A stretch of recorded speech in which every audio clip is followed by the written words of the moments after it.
Hey there, welcome to another Tesla Motors Club podcast. My name is Lewis. I'm Doug. And I'm Mike.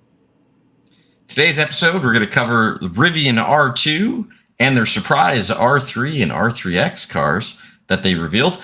Elon suing OpenAI. New lawsuit. It's just another day for Elon. We'll get into all that AI hype. And the next gen Tesla Roadster finally got some more updates. We had some predictions in an earlier podcast. Maybe we'll see how right or wrong we were. All that and more. Episode 61 starts now.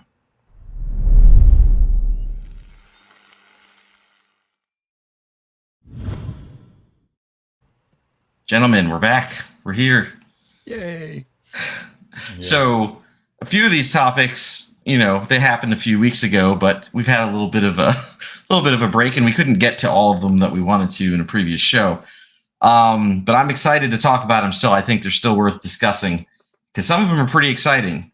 The Rivian Show, my goodness, that was very different from the Tesla shows.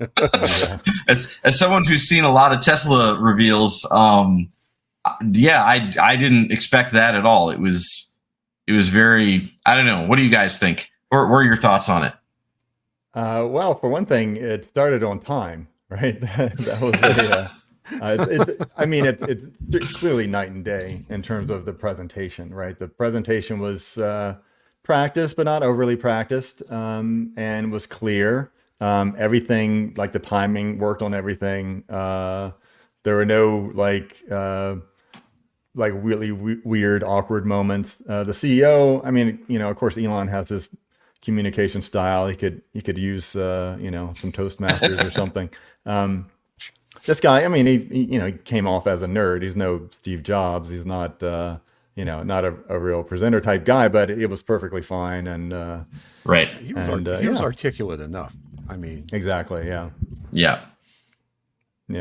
So yeah, and what I'm really surprised about most is that they're able to keep the R3 reveal. That he did have a one last thing, trying to everyone has to do the Steve Jobs thing, but they managed to keep that a secret. Yeah, I was shocked. Like, I did not expect. Oh, and by the way, here's another car model and another car model.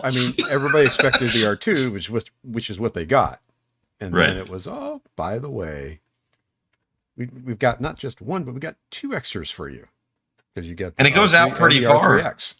Yeah, it goes out pretty far too. That's not like next year's car. That's a few years away. So that's a pretty early prototype to see in reveal.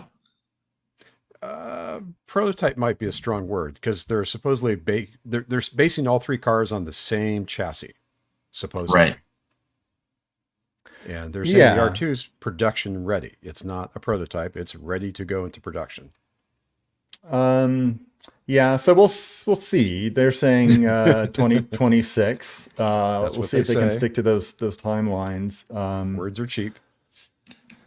Yeah, we talked to our last episode was mainly about them having some financial issues in terms of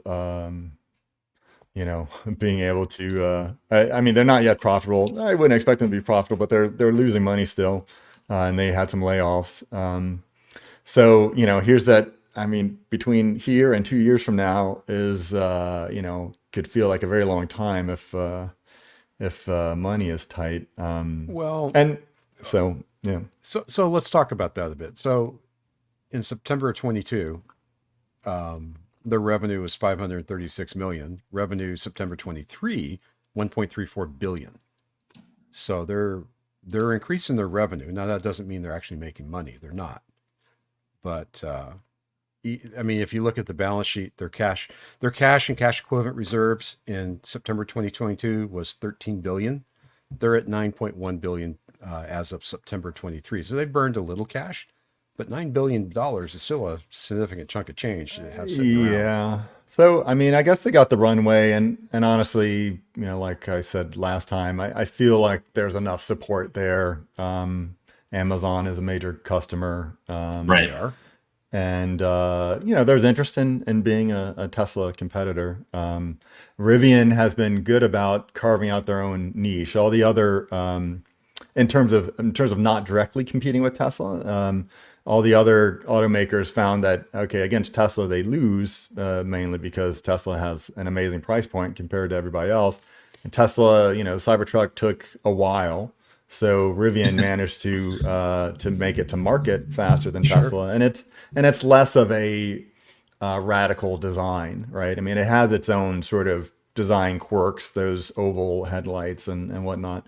But it is an EV truck that made it to market. And it's been fairly well received. I mean, yeah, exactly. The Cybertruck the demand is huge for Cybertruck, but they're obviously production limited now, and it just became, Cybertruck, relatively speaking, just became available.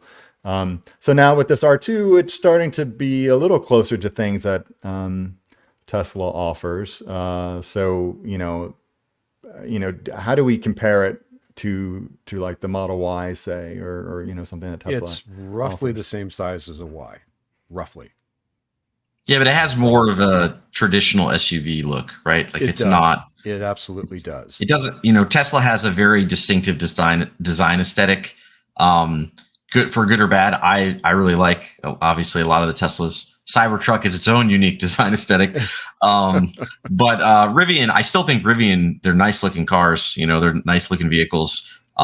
They do look closer to a traditional manufacturer. One of the first things you'll notice when you get into the R2 and compare it to a Model Y, the Model Y's got the big, screen on one side, nothing in front of you. Rivian's got an iPad on the side, but they've also got a dash. It's like a Model S or an X. They have a legitimate dash, which is going to appeal to a lot of people. I mean, not having a display directly in front of you just feels like, oh, okay, we're trying to save money here. It's. I mean, I understand why Tesla does it, but it does feel cheap in some ways. I'm used to it. I was in California for about 3 weeks, and while I was there, I had to drive a friend's, like a VW type of, small minivan. Like a, what was it? Taos or something like that. One of those things. Okay. And when I got back home and I got my Model 3, I was like, wow, I'm driving the future. It really felt like this car feels so much more advanced. But it is nice to have a display in front of you, as we sort of talked before, like either a heads up display or just a normal display. It is glance off the one side. Yeah, it's nice. It's nice. So that's a plus, I think, for the Rivian. I mean, looking at Y versus say R2, the Y, it's a scaled up Model 3, and it looks like it's aerodynamic, right? It has nice curves and stuff. Rivian's design style is boxy, and it's a kind of boxy that feels like a throwback, particularly when they showed that the R3, which to me, the main design feature is that instead of, having a square, they add they cut the angle off on the back. It looks like, reminds me of the old Golf, VW Golf, like GTI or whatever, which is a nostalgic feeling for me, actually, because those are kind of cool, particularly if you had a nice stick shift. Those are fun vehicles. It's a little faster in your Golf. Well, sure. Sure. So yeah, I guess the question is, how well will that do? I think there's definitely space for it in the market, like the R3 stuff, and particularly if they're going to have a performance version too. It's interesting because the R2, the estimated, and keep in mind this is an estimated price point, but there's going to be three levels. There'll be a single motor, dual motor, and a tri-motor, supposedly. So there'll be 3 price points, but we're looking at 45 to 55K, which puts it square at the Model Y. They're going to go toe to toe.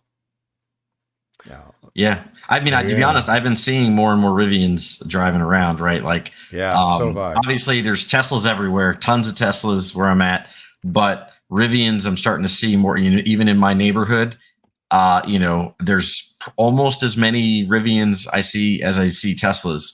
In my particular neighborhood, which I'm kind of surprised about. I could see the R2 doing very well. The R3, it's far out to say, but I mean, we don't know what the landscape will look like in a couple of years. But yeah, it's certainly interesting. I definitely like, we got to see that NACS charge port. So Tesla's charge port now on other EVs, okay, and so we have it, but But what do you think about where they put it? Yeah, that's, I It's think kind of an odd spot. I think it's better than where they used to have it. Is it All right. the ideal place for Tesla? No, like I agree with Doug, what Doug said in the past, right? It should probably be on the passenger front as opposed to the passenger rear. But it's, it makes sense because they want to be compatible with the existing infrastructure that Rivian, has done. So it basically, you just change whether you're backing in versus you're pulling forward in. But yeah, it makes a lot more sense to be on the passenger side. I would say it makes the rationale. If we go back to the original Roadster, if you check out my T-shirt, this is a T-shirt for the original Roadster from back in the day with the old logo. That's right. So what was the rationale with why did Tesla put it in the rear left? Now, the reason it's in the rear is because the Roadster was a rear wheel drive vehicle. So all the cabling from the battery to the motor. In fact, the battery was back in the rear too. It was behind the seats. That's where it was going to be in the rear. Otherwise you're running a heavy cable to the front. Cables and everything else. Exactly. But as for why would it be on the left and the right, I tend to think, it should have been on the right. And back then I'm like, it should be on the right for curbside charging. And the answer I got back then was, you don't want people forgetting to plug it in. And as the driver gets out, they walk right past it. I tend to think that was like an Elon thing, and he made the decision and then that's where it stuck. I don't know that, but, Tesla tends to stick to their guns, but I don't think there's good rationale for it being on that side. If anything, for me, I plug the car in and then I need to get something out of the trunk. Now I'm stepping over the cable to get to the trunk. Yep. So now for Rivian, they have a similar rationale. So their first vehicle was all-wheel drive, right? So because it was a truck, right? So they're going to have motors in the front and the back. So and most people sort of pull in. So it made sense for them to put it in the front because that's where there was cabling up there and because there's motors and stuff up there. But in terms of this vehicle, now they have different trim levels, right, for the R2 and the R3. And there's a rear wheel drive version. So it should be in the back, right? So they're not wasting cabling. And then just, normal logic. Yeah, it should be on the right side because in Europe, and actually this is exactly what their CEO said, is that, they need to be compatible with curbside charging in Europe. So that's why it's on the rear right. And it makes perfect sense for it to be there. We want, Tesla has been putting out suggestions as they open up their network that, as other manufacturers start putting in the NACS connector, that they should put it in the rear left or the front right to be compatible with the existing stuff that they have. So front right obviously works and most people pull in. But I don't know. I think they're going to need the version 4 superchargers, I know, or I've heard, have sort of longer cables. I think they're going to have to be compatible with it being on either side of the vehicle. And that's just the way it's going to have to work. I think Rivian has made the best choice for them. And that's really what Tesla should have done too, but they didn't. Mm-hmm. So that's just where it is. Is what it is. Yeah. Yeah. So, the R2 is slated for what, next year to release? For 2026. In terms of deliveries, yeah. That seems really far away. Now, granted, it's not far away in the realm of when Tesla announces a car and how long it takes to come out. But, ouch. But it does seem far away from, what's going to happen in the next 2 years, right? Tesla is such an advantage, right? I don't know. It's a question of how they're going to be able to compete. It's a chasm. It definitely feels like a long time. And, we've been talking about the, money and being profitable. There's been talk of Rivian sort of removing things from the R1, trying to save money, reducing the number of speakers Tesla in the sound system, stuff like that. Tesla does that too, right? Without announcing. So. But I put my $100 in. I've got my reservation in place for the R2. Didn't hesitate at all. And I probably have a better chance of that than I had with the Lyric. And after watching the Lyric over the last 8 months or so, I'm kind of glad I canceled that. So the Lyric was a Cadillac. That was the Cadillac. What was it though? What type of vehicle is that? I forget. It was a sedan. Sedan, yeah. So it's something different. Kind of a sportback sedan. Mm-hmm. But what we're learning with GM is GM still can't do software at all. I mean, they are just constantly fighting software battles. And I think Rivian's actually got a pretty decent handle on their software, compared to a lot of other manufacturers. Yeah, well, Rivian's in a better position. We've talked about this before, how someone like GM has a hard time because of all the contractors and subcontractors, right. subcontractors in terms of all the system integration that they have to do. Rivian, I mean, I don't think they're as vertical as Tesla, but they're, they understand. I mean, a lot of them are Tesla veterans. They understand the importance of software, as opposed to someone like Fisker, who has a real hard time with their software. Too soon. Too soon. We should talk about them real briefly. I mean, they're having troubles. Oof. Wait, so let's see. I guess I should try to recap real quick. I mean, so Fisker.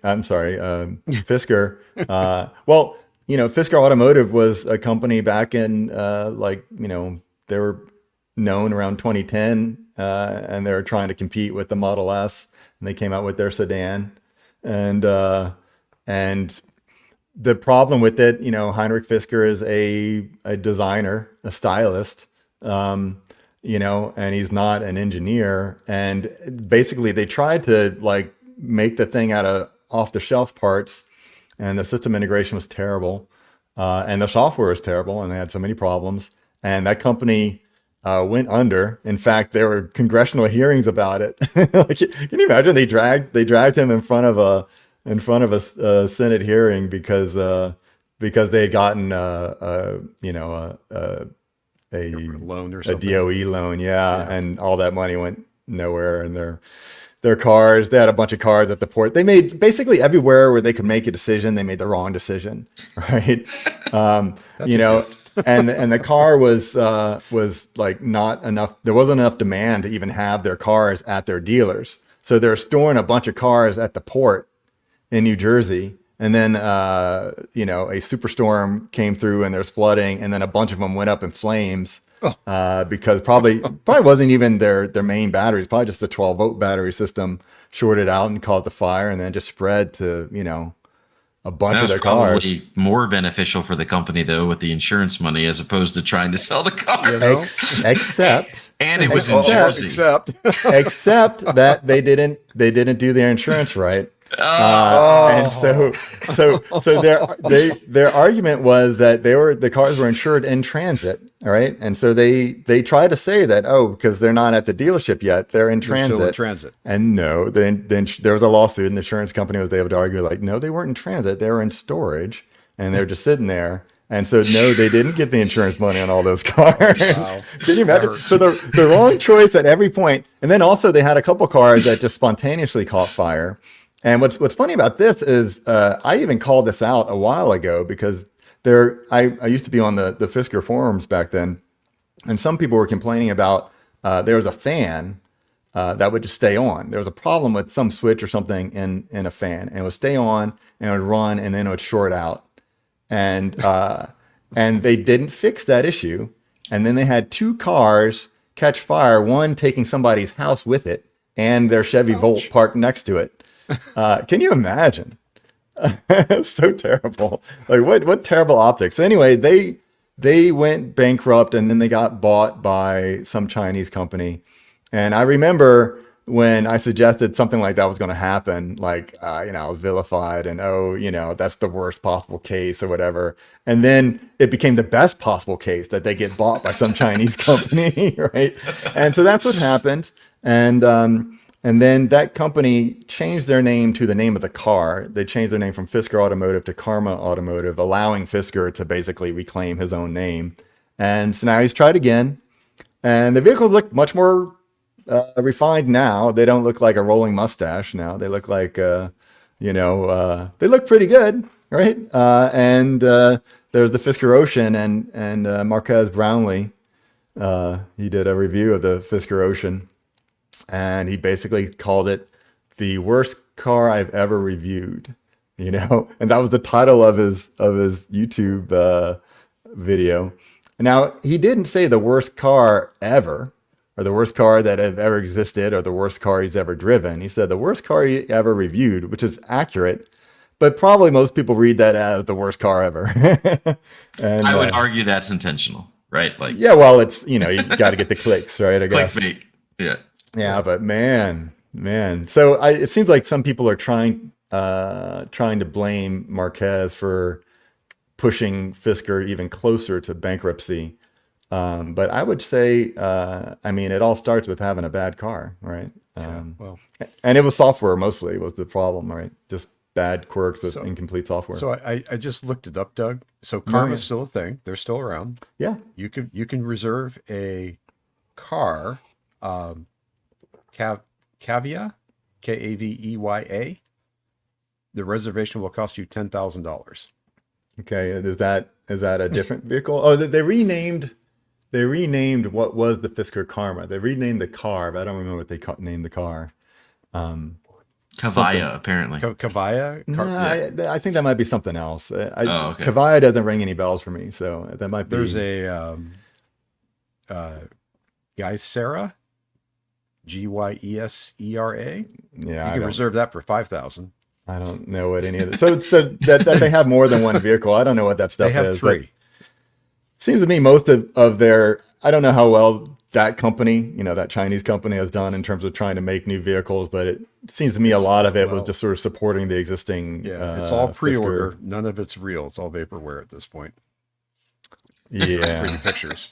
Yeah. I know at least one person that went there from Tesla, like sort of a customer relations type person. And I talked to her, and she said, well, it was, the hours are much more sane, and the work-life balance was better, than Tesla. For a Chinese company, wow. Which I can believe.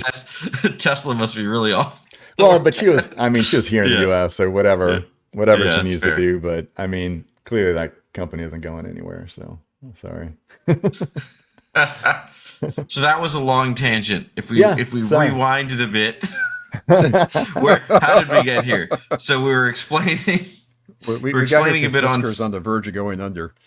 Going under. Okay, yeah. That's fair. So Rivian, I think, will be fine. They'll be okay. There were some rumors about their software having issues when they first came out, but they know what they need to do, and their cars look good, and their owners are pretty happy. In terms of the R1, the main complaint with that vehicle was the reliability of their tonneau cover, or whatever they call it, kind of similar to what the Cybertruck has.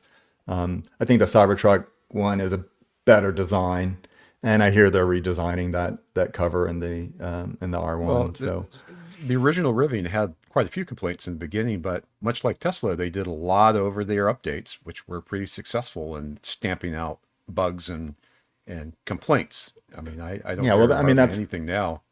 That's part of the design for us to be able to fix things, Yep. As opposed to it needing to go back to a dealer somewhere. Unlike the Volkswagen, which the ID4, you still have to take it to the dealer for any updates. They still can't do over-the-air updates. Yeah, it's unpleasant. Yeah, I will say though, that's unpleasant.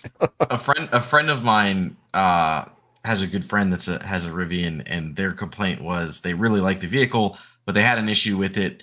Like they bought it, didn't have very long, had an issue, and then they basically didn't have the car for a month, right? Or it was an R1, so they basically didn't have the truck for a month while it was being fixed or repaired. Was it waiting for parts, or just? I don't know specifics. I think probably.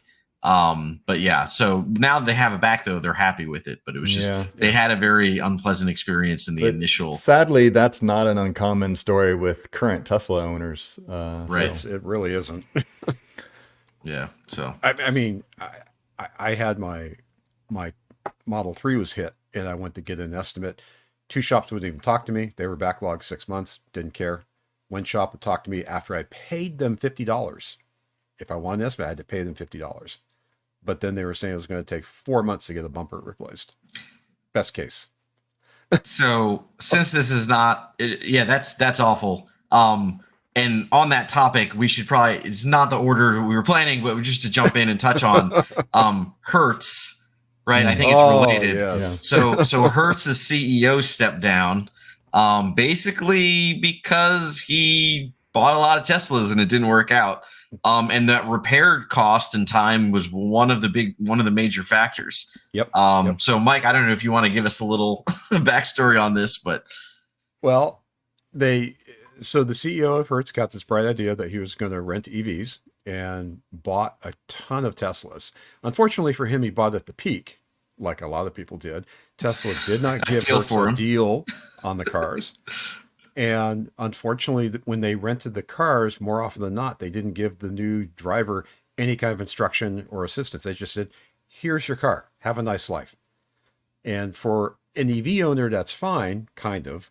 But for the average renter who doesn't know what the hell a Tesla is or how to drive a Tesla or care and feed a Tesla, this is not a good way to do business. And they got a lot of blowback because of that.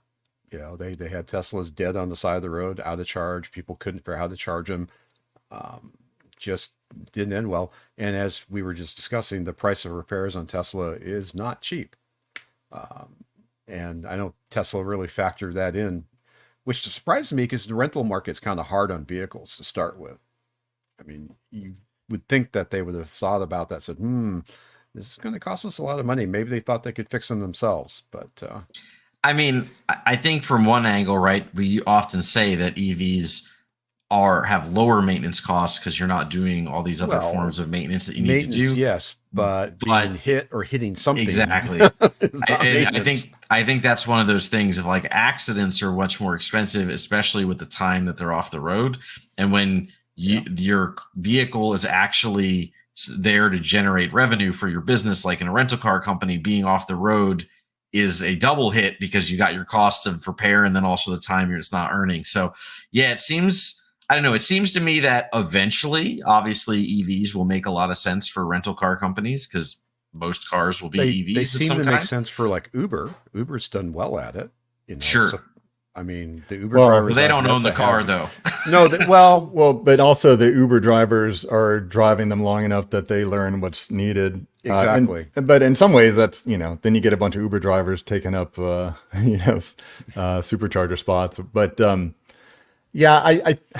Hertz actually approached us like trying to advertise at some point because Tesla doesn't really advertise, or they couldn't necessarily directly advertise, that they have a bunch of Teslas, but they did approach us kind of early in that process to see, can TMC try to, it didn't go anywhere. We didn't, I don't know, we missed meetings, or we didn't really talk about it that much, or it kind of it was a dead end or something. But I think probably a big part of that is, the education of the person renting out the car and the one who's receiving it, that they know where to charge. I mean, I did see, either videos or photos on social media of like people showing up at, like at an EA charger or whatever and not knowing how to use that. Can't plug in. Or even at a gas station, they don't know what to do with the car. And just a little bit of information like, use the car navigation and it will tell you where to go charge or whatever. I'm not sure what they did in terms of paying for supercharging or whatnot. I mean, you think it would get charged to the car and then Hertz could pass that on. But one of the biggest complaints we saw on Reddit was Hertz used to have the J-plug adapter in the car. They stopped doing that because people kept taking People keep them, yeah. Yeah, people kept them. And then you got really no way to charge unless you're at a supercharger. Yeah, I mean, but they could have. Who knows that? Who in the average driver population knows that? Well, that's one of the advantages of everybody adopting the same standard. But you would think that they'd be equipped for that not to be a problem. I mean, they try to sell you, here's a GPS system or whatever, stuff that you really don't need, or a baby seat or whatever. That should just be part of their checklist of items that are included. And if this is missing, you get charged for it. Charge them. And that smacks of the people, the people that work the counters at Hertz not being educated about how to handle these vehicles. So Hertz buys all these Teslas, but it wasn't much long after that they cut a lot of people loose. And I kind of wonder if there's a cause effect. If you lose people, then you don't have the staff to really support this whole environment that you just brought on board. Well, I mean, they were, so I don't know how well they did during COVID, but probably not too well. Right. And so they were coming back from that. It was like 2022, I guess, when they were buying all these cars. And, yeah, so I don't know. They came back with the big bet. Okay, people are traveling again, and let's go all in on EVs. And it doesn't make a whole lot of sense to me. Maybe just because I'm biased. Like if I were traveling and had a rental car, I would totally want an EV. I totally miss my car when I don't have it. The last couple times I've been on a trip and I needed to rent a vehicle, I ended up getting a truck. Right, I ended up getting a pickup truck because that was the cheapest thing that they could give to me. Because all what should be the cheapest vehicles, the compact cars, basically the stuff with the good gas mileage was unavailable, or they jacked the price up on those. And so the cheapest thing I could get was a pickup truck. And then I go there, like I went to SFO and give me the pickup truck or whatever. Well, guess what? The smaller pickup trucks were all gone. So they, for free, upgrade me to these huge freaking pickup trucks. like I got this huge F-250 or something. Oh my word. And that was, the gas was so expensive. And then I had to drive to Napa and I had to drive through, I can't imagine, dude, I used to have a Mazda Miata and I would drive through San Francisco. It was so much fun to drive, open top, see all the buildings and stuff, take the hills and things. And here I am. So now you got this behemoth hitting all the cars on the side of the road. Truck. I can't even tell. I mean, it's one thing I can't tell how much space I have in front of me. I can't tell how much space I have to the side of me. I don't know if I'm going to take out a parked car, or what. And so that was rough. And man, if I could have had, that was back in 2021, I think, when I did that. So that was before Hertz did this, this thing. So I would have loved to have those EVs. They also got other EVs as well. But I think they took the biggest bath on the Teslas because, they got those Teslas and then Tesla slashed their prices. Yep. So, I don't understand completely all the economics of a rental car, but of running that business. But part of it certainly is you have a vehicle and that vehicle depreciates and, and they cycle through their vehicles relatively frequently. Like their cars tend not to be more than a few years old. And so part of that is the value of the car, resale value of that car. And it, went through the bottom. And in fact, you can look online, you can see cars that Hertz is selling. And, most of the Model 3s I see base model 2022 Model 3s for like $23,000. That's cheap. Seems cheap. And of course, they that's certainly paid a lot more for it. And that's with maybe 40,000 miles on it. Now, I don't know what's the condition of a rental car. People don't treat rental cars that well. Actually, I treat them very well because I don't want to get, I don't want to get whatever fees from the rental car people. But I guess most people, especially if they don't know what they're doing, maybe they let the thing sit at 0% or let it cook at 100%. How much were you seeing it for sale? 20. I saw like around 20, between 20 and 25,000 bucks for 2022. So in 2022, the base Model 3 was going for 48,000. Yeah. Yep. That's a big hit. I have to agree. With what you said, if I was renting a car, I definitely would prefer an EV because I have an EV. But looking at it from the holistic view of the average driver doesn't know anything about an EV, has never driven an EV, it seems like a bad idea to try to educate people on EVs on top of the normal. One of our, our producer, Adam, basically said, if you're at an airport and you're just trying to get to your hotel and you don't know anything about EVs, like you don't want to just have to learn and you're worried about the charging and where do I go and what do I. So I think that this was again a good idea, but maybe quite a bit early on execution. Like one, it was bad timing with the price of EVs, the used market, all that kind of stuff. Because at the time it looked like, oh, the used car prices were going up, so you're almost going to make money for buying these cars. But in hindsight, obviously that didn't happen. The market, tanked. But even still, I think we're probably at least 10, if not 20 years away from EVs themselves being ubiquitous throughout, like the average driver understanding them and knowing them and having driven them to where it makes sense for people to be happy. So think about it, Lewis. I mean, you take someone that's used to a traditional car, traditional dash, traditional knobs, buttons, levers, and you throw them in a Tesla, which is a minimalistic, stripped to the bone, everything through a touchpad.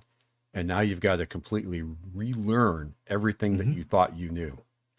I mean, it goes beyond charging. I mean, it's just the operation of the car. Oh, the mapping of the throttle, and especially these newer vehicles where you don't even have normal shifters and you got to swipe your finger on the screen. Yeah. I think it was an excellent idea. I think maybe they just went too hard, and especially if Tesla wasn't going to give them a discount on volume, then just see where demand is. Have one at every location, and then see how people are asking for the Tesla and it's not available. Okay, maybe get another one then. They should have just eased into it instead of diving in, because that got them burned. Right? They went big and then they went home. Because it's usually go big or go home. They did both. Okay, so. Yeah, I mean, so I thought that was interesting, and again, related to what we were talking about with, the repair and concern about like cost of repair and issues with delays and things like that on the cars. Now, I do want to change it up a little bit and get into some fun Elon drama, because all of us love Elon drama. I mean, who doesn't? It's honestly half the reason to go on the internet these days. So Elon has sued, or is in the process of suing, OpenAI, which is a really interesting thing to do, considering he was one of the originators of OpenAI. He was actually the original money behind it. Similar to, one could say, to Tesla, only I would argue he had more co-founding claim in OpenAI than he did in Tesla. And the lawsuit is for breach of contract. Breach of contract. When there is no contract. There is no contract, which is incredibly interesting. It's an interesting take.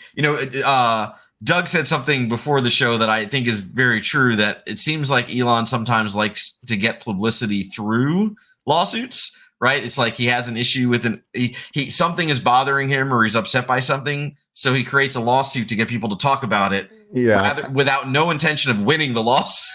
I mean, a quick example goes back to this original Roadster. The Roadster was reviewed on Top Gear, which is a very popular UK car show, and it was mostly a positive. Like the drive was positive, but then they showed the car like running out of battery and them having to push it in. And the show is, it's entertainment also.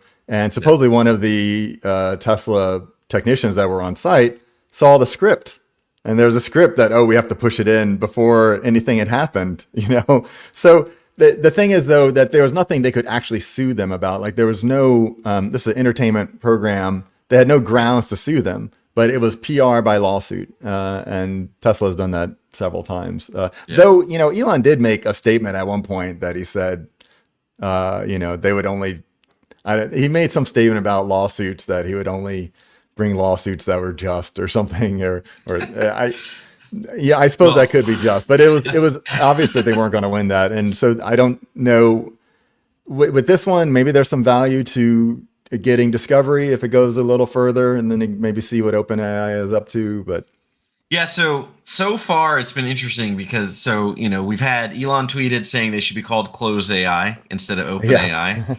And I mean, there's something to that. Yeah. Well, so here's the thing. So OpenAI basically responded by releasing a bunch of emails from Elon and, conversations of Elon and the other, founders and heads of the company this is going back, 2015 to 2018 timeframe. And what's really interesting is that they are apparently, again, I was not there. I'm not a lawyer. I'm not claiming anything around those things.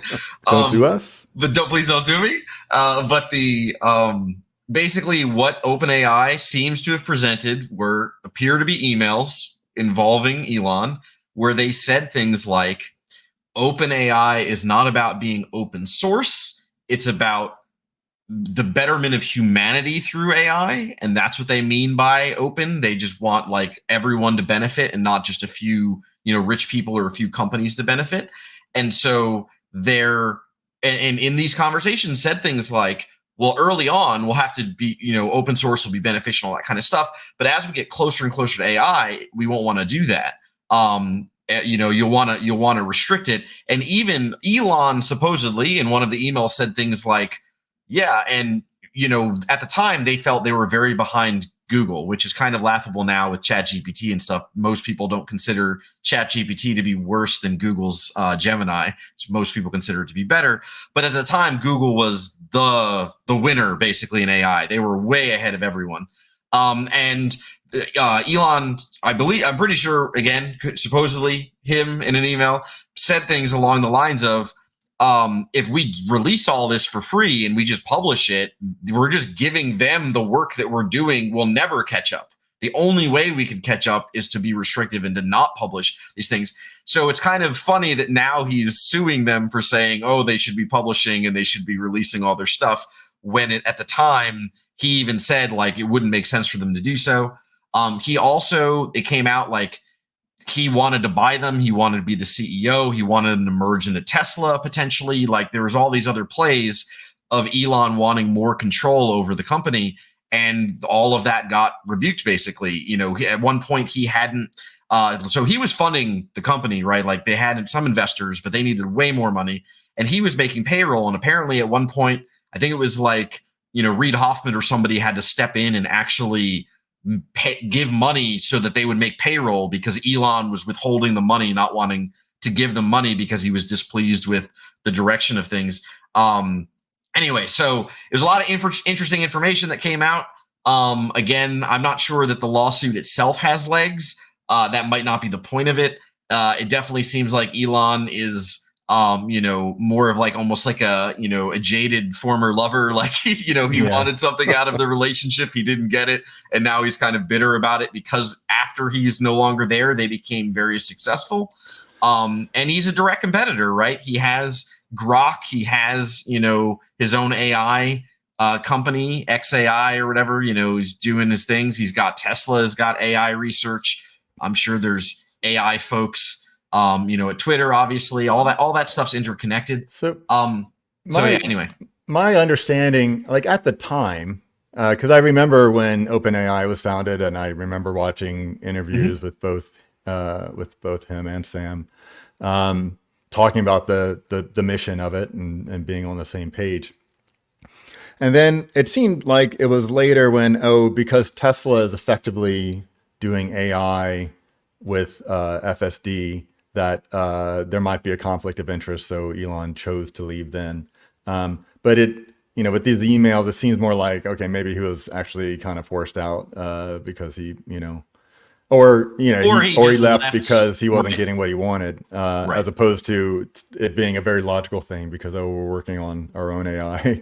I guess the other thing about it though was that they needed to be somewhat profitable. I mean, as a company, OpenAI is nonprofit, but they needed a profit path, and so they're talking about splitting off a separate part that would be a for-profit bit that would help fund the nonprofit bit. And part of that plan, I guess, was to just make that part of Tesla or whatever, and then Elon it's something that he proposed. Yeah. He basically proposed saying, if without Tesla, if they're just a nonprofit, they'll never raise the money they need. They need billions of dollars a year. No investors will invest in that on a nonprofit. You have to be for profit. but they don't want it to be too profitable. So they were like, oh, we'll have to do some amount of for profit, something to get the money. And I believe Elon's argument was, without, if you're just by yourself, you have a 0% chance of success. If you come into Tesla, if you basically Tesla owns or controls the company, now you have a fighting chance against Google, because Google, the time was $800 billion, and there's no way you can compete with them with all the hardware, all the video cards you'll need to buy, all that stuff. So yeah, so that was his proposal. Like, hey, you'll with Tesla, you have a chance, you have a fighting chance. And, I'll be the CEO, yada, yada. He likes his control. Not that I blame him. And historically, he's done very well when he's had control of his company. So I'm not saying that was a bad path. But clearly, the other founders of OpenAI, Sam and, the board and others involved, didn't want to take that path. And they also ended up being very successful. And they found a partner with Microsoft. Microsoft is basically doing with OpenAI what Elon wanted to do with Tesla, only Elon wanted even more control than what Microsoft appears to have. So anyway, so it's a very interesting, take back and forth between, the drama there. And I'm sure we will find out more as the lawsuit moves forward. There might be more things published. But I've been eating popcorn and just reading all the stuff and watching all the things. It is really interesting. And, things are very convoluted now because, Elon has XAI, right? Which was clearly made as a response to the success of OpenAI, right? He wasn't doing it.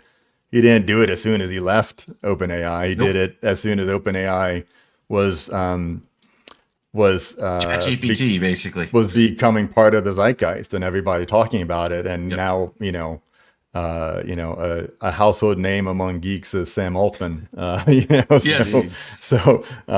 So yeah, it was kind of a Me Too kind of company, or Me Also, let's put it that way, kind of company. So that's that makes it kind of complicated. Of course, Elon has been trying to get more compensation from Tesla also, and part of the stick part of him wanting that compensation is he might, take all his AI toys and go someplace else, which doesn't make a whole lot of sense to me, because that should be, that sounds like Tesla assets. I don't think typically someone can pick up and take, a company's assets and put it someplace else, like XAI, which is something he owns. Right. But XAI is a separate company from Twitter, yet it uses all of Twitter's data. So I wonder what the current Twitter board thinks about that. So they have deals, right? So even if they were a separate company, in theory, you could quote unquote pay to have access to the data. There's definitely controversy around that with OpenAI. For example, Sam was on the board of Reddit, and there's seems to be pretty I would say believable or reliable evidence that OpenAI and ChatGPT was trained off of Reddit's data model, or data. And Google has a lot of data. The funny thing is, the important thing with LLMs and a lot of the ChatGPT like tools is the training data that you have available. That's one of the key things that enables them to work. Because remember, all those models are all based off of this thing called transformers. Google develops transformers. Mm-hmm. They developed it. But OpenAI is the ones that operationalize transformers at scale in a way that turned into a product, and now they're a household name. And so that data is really important, and no one really admits to what data they have anymore. That's part of the drama. Is the early days, everyone would say, this is the data set we used. Oh, we used Wiki Commons. We used, we had all these, open, known about data sources. Now it's all hush hush and locked down of which data sources they actually use. Yeah. And there's lawsuits, right? There's lawsuits around copyright. New York Times has a lawsuit ongoing with OpenAI. Yeah. So, but that being said, a lot of these platforms are now having an alternative revenue stream, such as Twitter, such as Reddit, where, hey, they can sell their data as a training, data set to these companies. So XAI is very clear about that. They're using the Twitter data set. Yes. You have to wonder, though. That sounds like the the most toxic data set to start with, right? The interesting thing is that for ChatGPT to work, apparently, and again, I didn't work there. I don't know anybody that works there. Please don't sue me. This is just what I've read.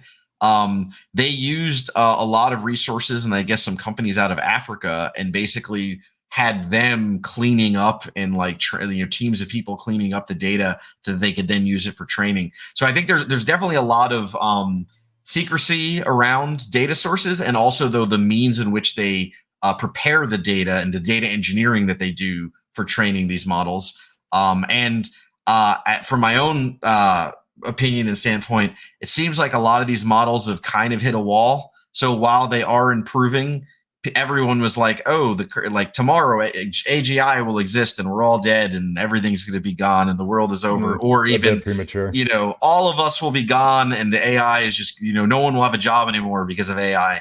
And to be honest, for somebody that works daily with machine learning and works in the industry, what I would say is that doesn't really seem to be the case, because there seems to be diminishing returns on the available data sets. So it's almost like, because the way that they work, they require a certain amount of information to get better. Throwing more and more data at them helps, but it helps less and less as you go. And there isn't enough data in the world. There's enough textual data by humanity worldwide to really get them to be much further. So if you think that they're great now, they're not going to be 10x better a month from now or a year from now, unless some big paradigm or revolutionary change or breakthrough happens. So anyway, so that's I'll just throw that out there of, don't doom and gloom. We're not going anywhere. Yeah. Well, I would think LLMs, where they're most useful is on your own data, right? Say you're, I don't know, like you think about like a law firm with a LexisNexis search or something like that. If you can, you have a basic model that is then able to ingest all of case law, and then you just ask it a question. And, of course, and if it were smart, then it could even test itself to see if it hallucinated, right? Like if it references a case, then go check to see if that case actually exists. Right. And that would certainly put some people out of a job, certain assistants, but the people that know how to use those tools would, would benefit. So it will definitely sort of, as it is right now, I think and already it sort of has restructured some businesses and but definitely like the companies trying to just, generate news stories that, they got burned.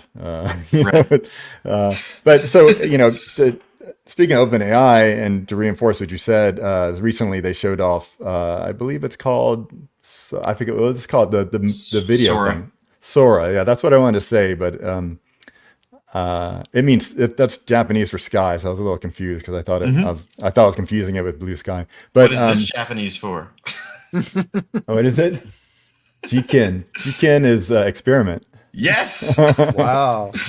I know that because I used to work in a lab in Japan. In Japan, so yeah. So I was like, Futsuri no jiken no shimasu. I was doing physics experiments. Anyway, so Sora, they showed off their stuff. It had its flaws. Listeners can go check that out if they want.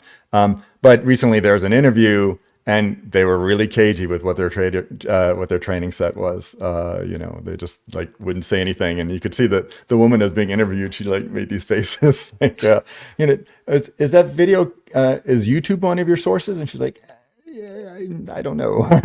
I can't say what our sources are.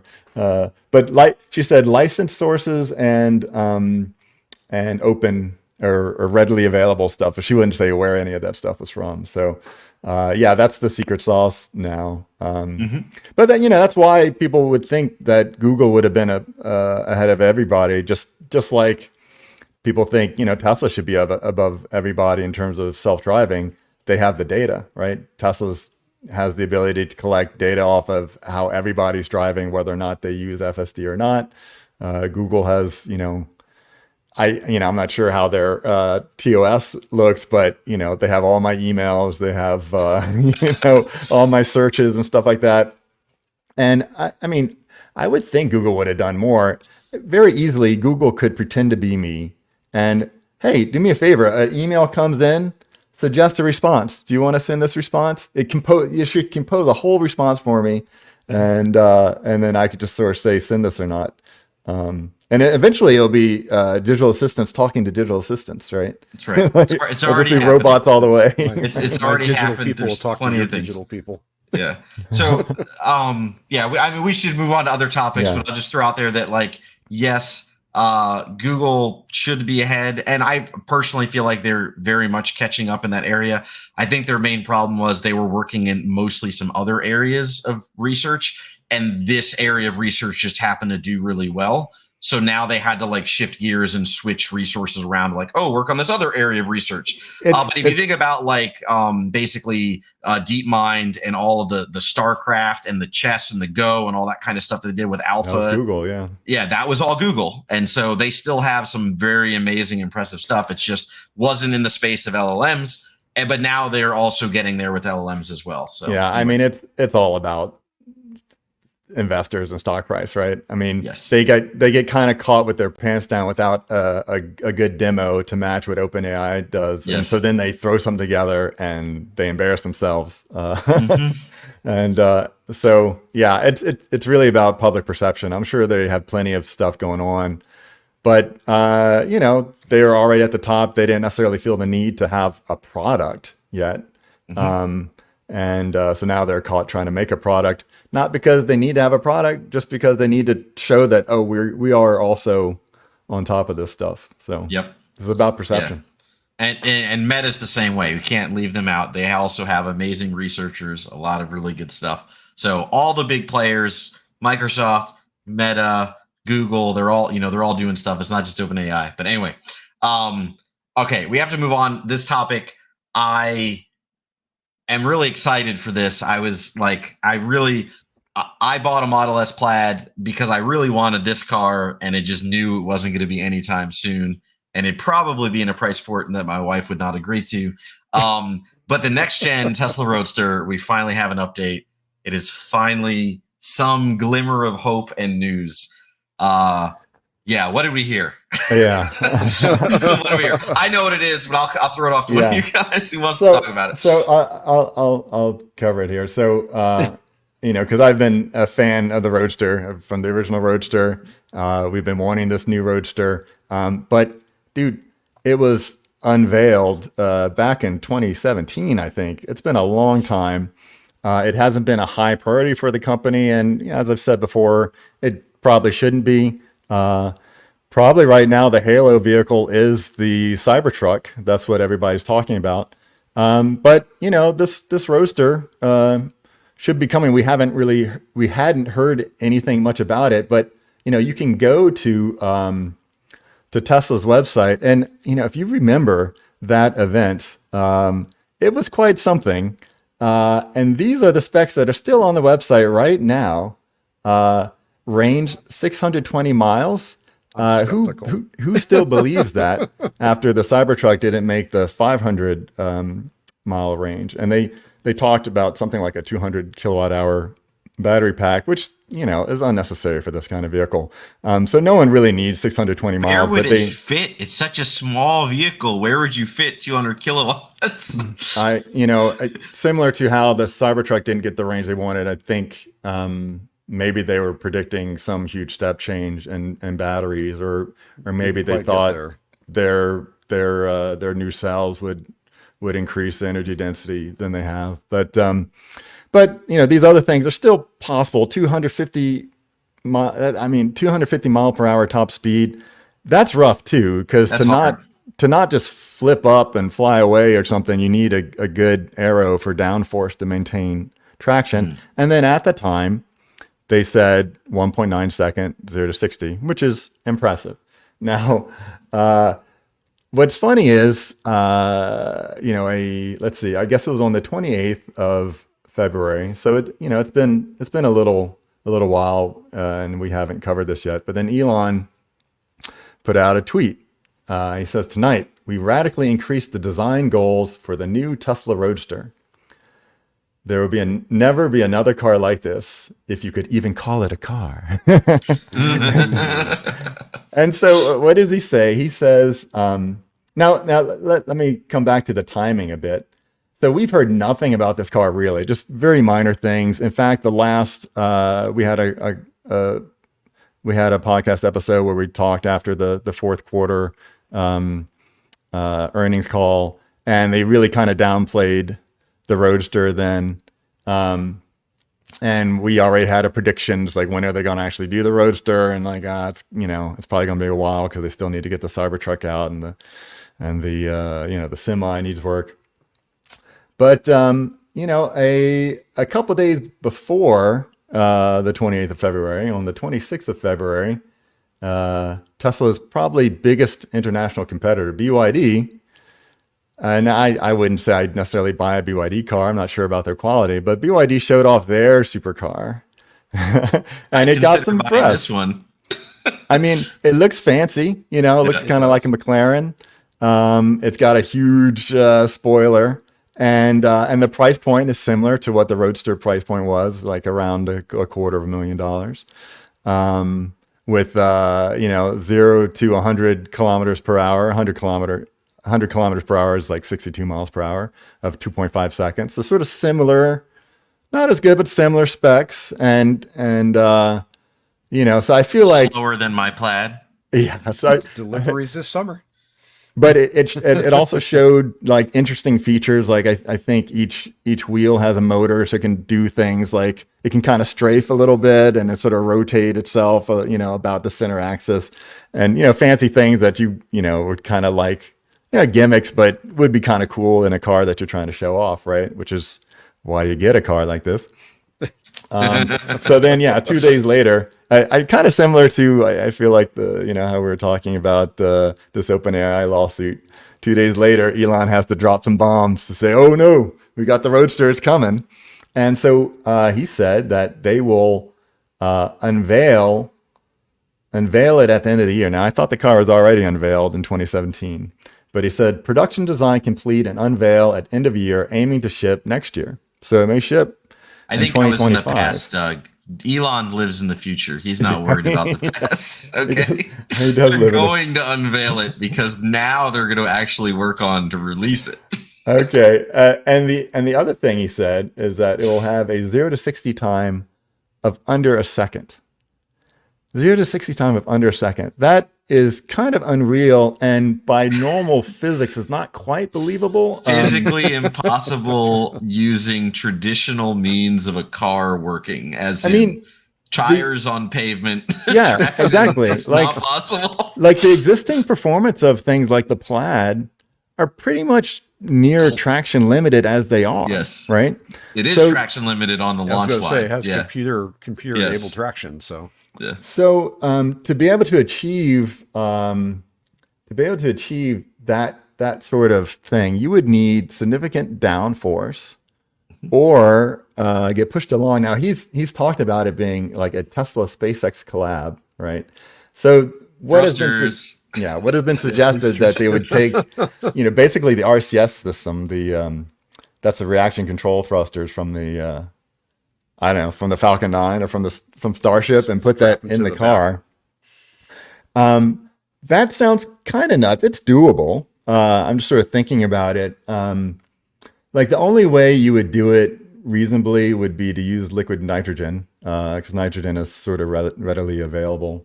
And you would have to refill it. You'd have to go somewhere and refill the liquid nitrogen, which is doable. I used to do that all the time, but in a lab setting. Hydrogen was doable too. So no, this is much more doable. This is nitrogen, way more doable. Yeah, it's a completely different thing. I don't remember exactly, but the boiling point of hydrogen is like around 20 Kelvin, whereas liquid nitrogen is 77 point. But the only place I can think of to get any quantity of liquid nitrogen is a welding shop. Well, the fact that it's available there, it's much more available than you might think if you ever go to like a Smitten or one of these sort of ice cream places that make liquid nitrogen ice cream. Was it chemistry and? Yeah, and I've done it myself. Nitrogen stirred. You just looked at it for liquid cooled computers before, like using liquid nitrogen. Yeah, and it's not that expensive. The main cost is the energy, Praxair will just basically have these things that just, these big heat pumps that just condense the air. And nitrogen is 78% of the atmosphere. Quite a bit. Yeah. It just literally just drip it out of the air, like 20% of it's oxygen, and you sort of separate out your nitrogen. So you could do that, and as a liquid, if you could refill the liquid, the difference between the density of liquid nitrogen and gaseous nitrogen is 10 to the 3. So if you have a liter of nitrogen, I forget what the factor is. Yeah, I'm sorry. I know these things. So if you have a liter of nitrogen, you can get 1,000 liters of gaseous nitrogen at standard pressure. So it will be compressed, and that you could use that as a thruster. But it seems kind of crazy. The cost of the system. You'd need autogenous. You need like a little heater to build the pressure up, maybe. Okay, so you've got your nozzle system, you got your storage system, you got all that plumbing in place, but you still have to bolt it to the frame somehow that it doesn't rip itself off. I mean, you can do that. It would need to be designed you'd have to design it with that as intent. You wouldn't want that. Right. There wouldn't be just like an add-on. Yeah. It would have to be, you'd have to design the thing. Okay, there's going to be space for a cryo tank for the nitrogen, at expansion space for the thruster for the gas. It's doable. It would take up some space though. Weight, but you kind of need weight for that downward force. Yeah. I mean, so that's the other thing. Like, where does it point? You might point them up so that it pushes the car down. And you could, push them out the back too, but you risk the thing launching, flipping up and stuff. So you would probably want some of that thrust down to get the tires to stick more. There's also a possibility of. Sorry, go ahead, Mike. I was just thinking, I had visions of you launching off the light to play tag with your next door neighbor car, and the poor guy behind you is getting a face full of exhaust. So the problem is it's going to be loud. It's going to be potentially dangerous to things around you. Like, this is not a thing that I could see being street legal in a city, right? It's going to be one of those.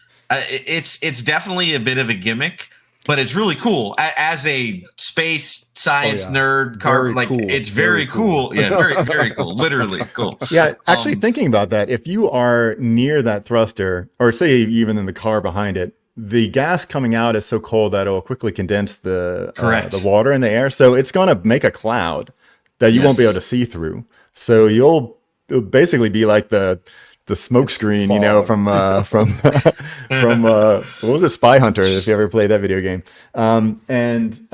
Also it will be very cold enough that you will get burns if you get cold burns. So it wouldn't be safe to be near that thing, and you need ear protection too. It'll be very loud. Ear protection for sure. So I don't see it being road legal. So it's probably going to be one of those things where they build a car with it for like a drag strip for like a, here, look at what we did. But then you're not going to have that in your car that you buy. Or of towing the Porsche. Yeah. I don't know. They'll be anyway, but it's potentially cool. I saw people, suspecting possibly they'll have like a big fan under the car for like downward force or like some other kind of stuff. The problem is anything that you do to increase your downward force is going to add a lot of inefficiency for when you aren't using the thruster. So do you really want your car to have crappier range and worse efficiency 99% of the time because when your drag strip, although I guess maybe if you're buying a $250,000 sports car, it's not your daily driver, hopefully, and you don't actually care about that. But I don't know. Anyway, seems classic Elon and really cool, and I totally want one. Yeah, I'll be interested to see it. With that, think about that package. If the car already is $250,000, right? That'll be $1 million. That's $100,000 add-on. Oh, maybe more than that. Don't forget your carbon brakes. You gotta be able to stop after you hit the gas on that thing. Yes, the carbon brakes. But yeah, that will be really expensive, but it'll be interesting to see. You could just run a tube from the liquid nitrogen to the rotors, and then you don't need carbon brakes because you'll have like amazing cooling. Sorry. Here we go. We're losing control.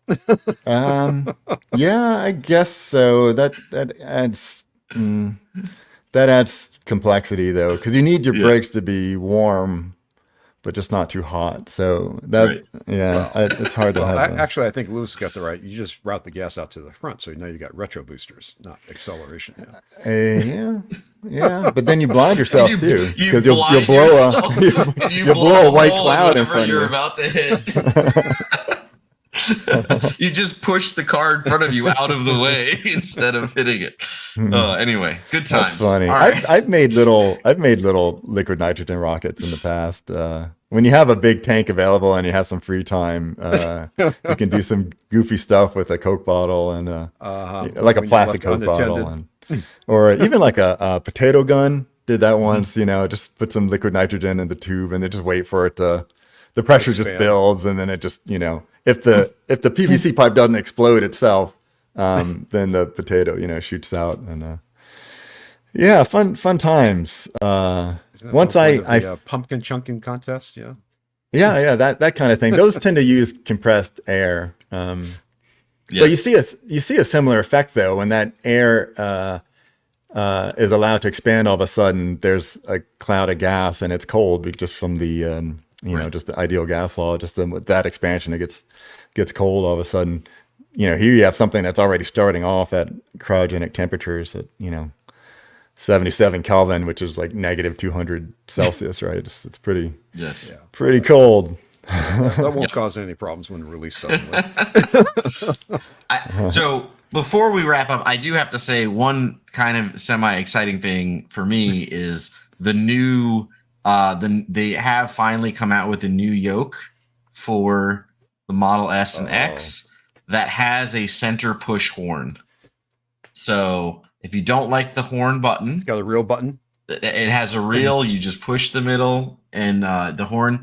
However, from what I've been reading, while it is available and the new cars are coming with it, they don't have the firmware update for the retrofits yet. So I've seen some folks with my car trying to switch it out, and they don't have the firmware available. Why so they is can't that officially swap it? Why is that some super exciting thing that here's a steering wheel where the center horn honks? You know what? You would think it wouldn't need to be, but there's a whole lot of Plaid owners that have been crying about this for the last 2 years. So I don't use my horn, so I just drive around the person. Related to that, just before we wrap up, the EU recently put out some safety guidelines, right? And Mike, could you talk about that real quick? Can we get that in before we wrap up? Yeah. So our good friends across the pond, the NCAP, basically said there's 5 critical tasks that's in a cockpit or a car that these new rules, which are supposed to be introduced in January of 26, must be done by a button or a stalk. So there can't be a touch screen. Can't be a touch screen. Has to be a physical widget. So it's how to indicate direction, our turn signals that we know and love, how to trigger your hazard lights, how to sound the horn, which apparently is near and dear to Lewis's heart, how to operate the wipers, and how to call for the SOS functions, which is like a 999 in case something really bad happens. The Europeans are saying that these 5 are the most critical distractions that take place in the cockpit because of a touch screen. And interestingly enough, AAA, which is on our side of the pond, they've done a study, AAA, that backs this up. And actually they take it a little further. They say the AAA study actually says trying to key in a new destination to the nav system is the worst thing of all as far as distraction. It takes upwards of 45 seconds away from watching what's in front of you. So if only you could have your FSD on while doing it. If only your FSD would work and not try to kill you when it was trying to. Yeah, that's interesting. So that's when I get yelled at mostly from the FSD, is when I'm trying to like when adjust you're busy trying to put in the nav. Yeah. or just trying to like select a different supercharger. That's when it's like, and it's all mad at me. Yep. So I mean, that's pretty key. So Tesla already has a hazard button. For Yeah. some silly reason, the horn button went away, but it's coming back. Yep. But the biggest thing is Turn those signal. stalks. Yeah. Well, here's- And the rules are such that they're not going to say you can't have the car, but we're going to reduce the safety rating. So Tesla Model 3 for right now has got like a 5-star rating. People are saying it could go as low as 3 if they don't quote fix, you see my air quotes, the stock issue and some of the other. So I wonder though, it says that it has to have a button. It can't be a touchscreen. Do they consider the haptic feedback buttons on the steering wheel a button, right? Like technically speaking, my turn signals are not a stock, but they are a button on my steering wheel. I'm not going to the center console touchscreen. So I say same with my wipers and all that. The only thing that I go to the center, I have to go to the center console would be normal nav, or if I'm doing like forward and reverse, right? Like if I have to change that. This is how do you do wipers right now? I do wipers with the wheel on the steering wheel. There's a button specifically for wipers? Yeah, there's basically I thought you had to program it. No, you press. So basically there's a button for like hitting your wipers, right? Like if you want to, just set them off. And then when you press that and they're going, if you use the scroll wheel with your thumb, then you can change like what the rate is.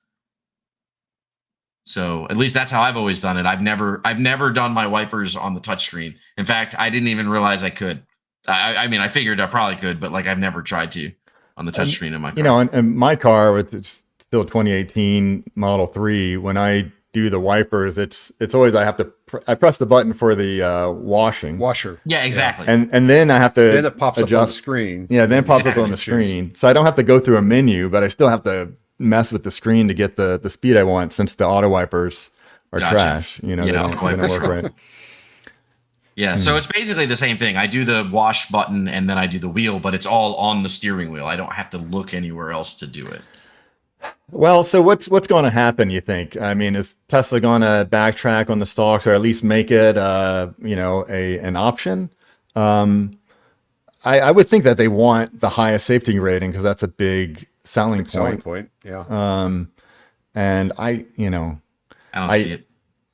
You don't see them putting the stocks back? I don't see them putting stocks back. No, I don't see them putting stocks back. I think it's a Steve Jobs moment of like, well, those people you're holding it wrong. Yeah, you're holding it wrong. Like, insert the Steve Jobs one you want, because he's done it multiple times. Yeah. I feel like Elon will be the same way. Now, granted, if Elon wasn't at Tesla, then who knows, right? Sure, they'd probably do it, but no, I don't see that happening. And again, I don't think it has to, right? I think there are other ways they could go about it. I think if the expectation is you're doing it on the center touchscreen on like a Model 3, yeah, that's ridiculous. Like, that's not. And keep in mind, ideal. I mean, the article, in fact, both articles I read were not directed at Tesla specifically. I mean, Tesla was rolled into the article, but several other major manufacturers were also called out, because some of the other touchscreens I've worked in, like on the Mach-E, for example, is not user friendly. When it comes to some of this finer stuff. So I think the EU is just trying to be a little proactive about the influx of touchscreens, and manufacturers saying, oh, we can lose all these buttons and save all this money because it's all on the touchscreen now. We don't have to have this stock and that stock and this hard button and the wiring that goes with it. So right. Yeah. Well, I guess we'll see. They did backtrack on the yoke in terms of, forcing everybody to have it, and now it's an act. I love my yoke. I would not want to get rid of it. I'm glad you enjoy it. The steering wheel also doesn't have stocks, and that would be the biggest differentiator, right? Like having the top and bottom part is irrelevant, but anyway, at least for me with driving.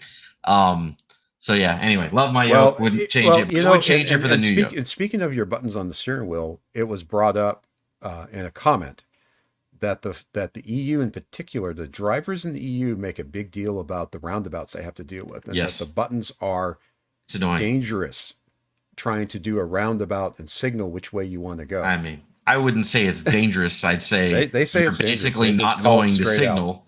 They just say they're not going to signal, which you guess what? In this country, the vast majority of drivers don't seem to. But anyway, ignoring that, we are talking regulators. We're not talking to the driver. Sure. But yeah, no, I mean, I agree that the only time I really hate not having, like, most driving, you're changing lanes, whatever. It's real easy. It's right there. Sure. I have the muscle memory. What sucks is in a roundabout. I have them here too. Those are the problem.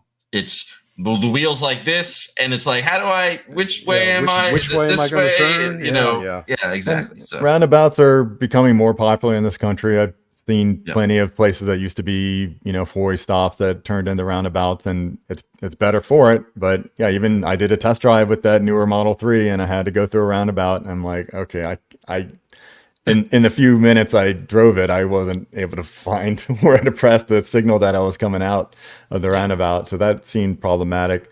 Other complaints I've seen about the yoke is using autopilot or FSD, while the wheel is turning, and at some point you need to, hold on to the wheel. You sit here and let your arm go all over the place, or you can't just sort of hold the wheel. I've never had it like jerk the wheel completely around while I'm driving. Like if it's going through a roundabout, it's going to need to do that.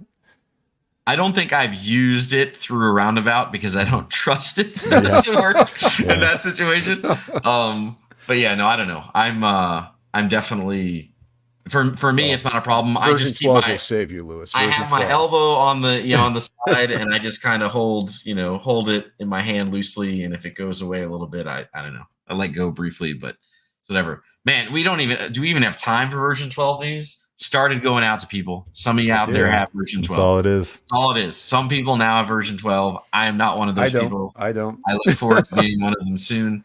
Means in the next few weeks, it'll probably go wider to a lot more people, hopefully. Yeah, I hope to get it my soon. version every day. Nothing yet. I'm still about 50% with the cabin camera working though. So so hopefully. So you really won't be able to use it. All right. Well, that's our show. That was a lot to cover. We definitely had to cover some things we didn't get to, and there's things we didn't get to. We'll get to them next time, hopefully. So yeah, episode 61. Thank you again for hanging out, listening. As always, like and subscribe, hit the bell, do all the rant. You know what they are. They're social media things that we say every time. Follow us on Zitter. Is it called Zitter now? I don't know what it is. Follow us on Twitter. It's called X, formerly Twitter. That's what everybody says. X, formerly Twitter, okay, which is follow us on ridiculous. X, formerly Twitter, and YouTube. You can always go to TeslaMotorsClub.com, become a supporting member. That helps out with the site, which helps out with the podcast. Thanks to our producers and Adam and Danny and those helping behind the scenes. And as always, it was a pleasure. Episode 61 is over. We'll see you next time. See ya.